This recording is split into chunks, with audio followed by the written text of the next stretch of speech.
Buri 2016 mwezi gwa mukaga Uganda negita amahanga gando kuja kuzekiro cyo mwana wa Afrika kandi rizo babimwa bitongore birikurwanira obugabe bw'abaana babwa n'abana b'amashomero St Mary's na Katete Primary School muri Mbarara okuhaja no ko obugabe bwabo bwakurindwa n'aba barikurubatira bakafubirwa.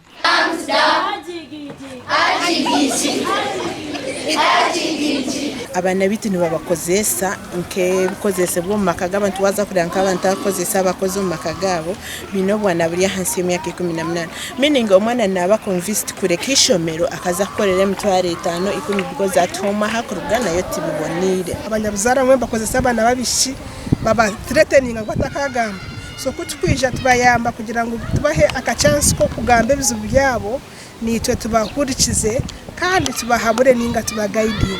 Emhondano yo maka ne mwashonga ziri kwinegezo kutuntuzibwa ko abana mu maka gatari gamwe na gamwe.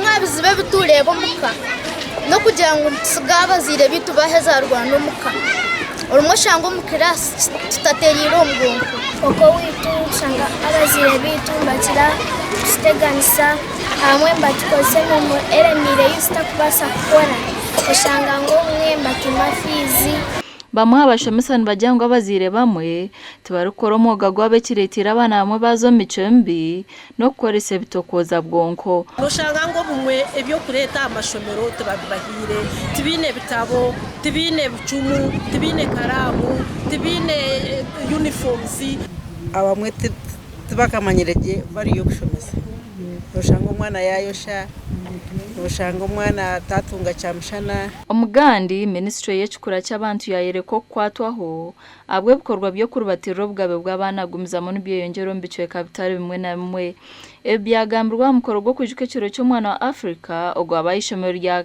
Nibenda Primary School mu town council ya Kahunge mu district ya Kamwenge.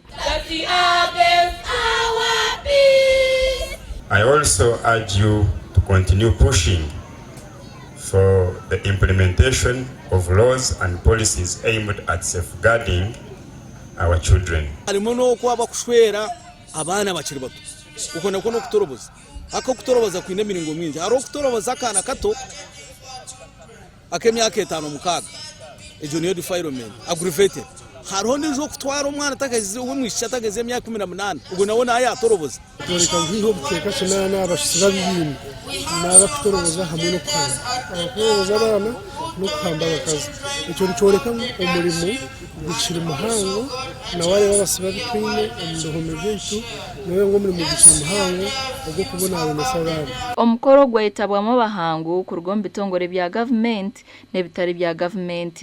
UNICEF stands firmly by your side. We are committed to making sure that every child in Uganda grows in a safe and nurturing environment, free from violence, with access to quality education. I'm pleased to report that the data from this intervention led by parasocial workers led to increased identification and management of cases of violence.